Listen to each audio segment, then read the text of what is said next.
सानाम को जोहार बिलासिनी Tudu official channel रे सानाम को सागुन दाराम तेहेኛ वीडियो दो हुयुग कना रिप्लाई वीडियो जहां दो सालकान मुर्मू इदी कते जहां वीडियो बनाव ले थे ओनारे अड़ी होड़ा कुकली मेना से आयमा आयमा होड़ पे कमेंट किया किछु दो पे सराव किदिया और किछु होड़ दो पे एगर किदिया जहां तिना पे कमेंट का सानाम को गे इन पाटा से कोना जोहार साथे सराव गे नेतो मिटे वीडियो क्लिप इन उदु आबोना ओना वीडियो क्लिप दुई हताव का सावता एबन यूट्यूब चैनल रेना कना नेल ताबन पे लासे ऑलचिकी चक्कर रे नेले अड्डीगान होड़ दो ऑलचिकी बांखान सिकलिया गुजु लेका बुझो नित 100 साल परमेना 10% होड़ ऑलचिकी बाको चेटा खान भाषा विकास लगित बो कमी कना चे लिपि विकास लगित बो कमी अदो लिपि रिया नियावरे मेना बो लिपि के किचुगान डंगरी गुपी को छेदे काड़ा गुपी को ठीक है अच्छे बांग होनवा जाय ना वीडियो क्लिप पे नेल के ओनारे आपे चेलका पे बुझो के ओना दो आपे राय ना कमेंट तला पे बड़ा चुइया नोवा वीडियो क्लिप नेल कते गे इहा मोने रे कटी दुकिन बुझो के पासी दुलेड़िया हिसाब ते सावता दरदिया लेकाते आदो ओनाते हा बेस बन बुझो लेते और ओनाते हा नोवा वीडियो बनाव ले ताया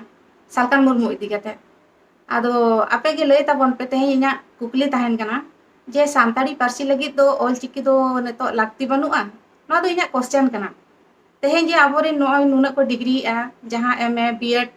नेट जीआरएफ से जहां को पीएचडी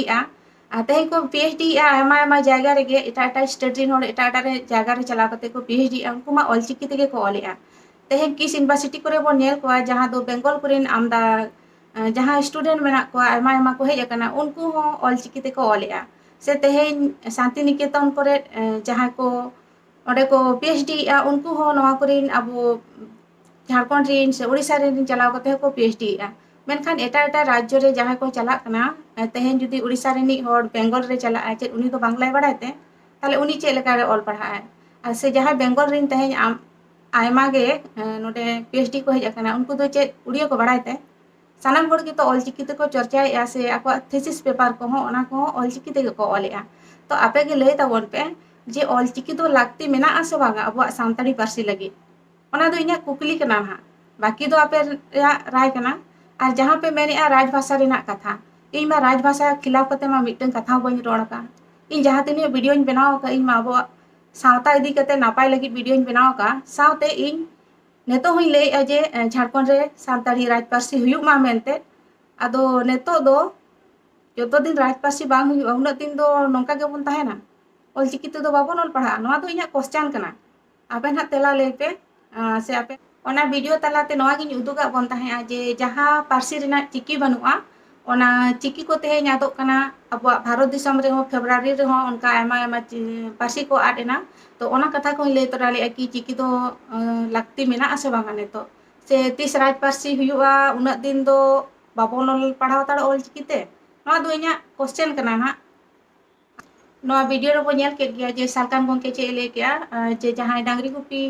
से काडा गुपी होड़ गे ऑलचिकी को चेदो कना से ऑलचिकी ते ऑल पढ़ाव कते दो नौकरी चुकरी बाय नामोआ जहां ले के ओना कथा दो आजा कना तो ओना रे अबो जहां तिना बन नेलेआ नेलिए को ले ताबन पे तिना सारी कथा कना से एड़े कथा कना इन अबो सावता रे नेले कोआ जहां को ऑलचिकी को चर्चाएआ उनको दो अबोरिन जहां रे को नौकरी चाकरी किया तेहें आयमा आयमा प्रोफेसर को मेना को उनको गोंके को से तेहें हाई स्कूल प्राइमरी को जहां टीचर मेना को उनको हो नवा ऑलचिकी इदी कते को चर्चा कना से जहां साहित्य अकादमी सिरपा को नामेआ उनको हो ऑलचिकी ते ऑल कते के सिरपा को नामेआ आदो आबो गे बन उयहर मा और आपे गे नवा दो तुले जोखाय पे जे ऑलचिकी दो ने तो बाबन ऑल हताड़ा से 30 राज पार्सी बेना उन बन ऑल पढ़ा ना दो इना कुकली कना ना तेहें जहां तीना कथा रोड़ का ओना दो हुयुग कना इना एक्सपीरियंस रेना कना जहां दो समाज रे इन फील्ड रिन दाणा का 8-10 साल हुयुग कना समाज सा जुड़ो मिनैया इन कमी का इना एक्सपीरियंस कना सावते इन तहा तीना तेहें ओलो पढ़ाव कना ओना रे इन जहां तीना इन बुझो कना इना बुझो लेकाते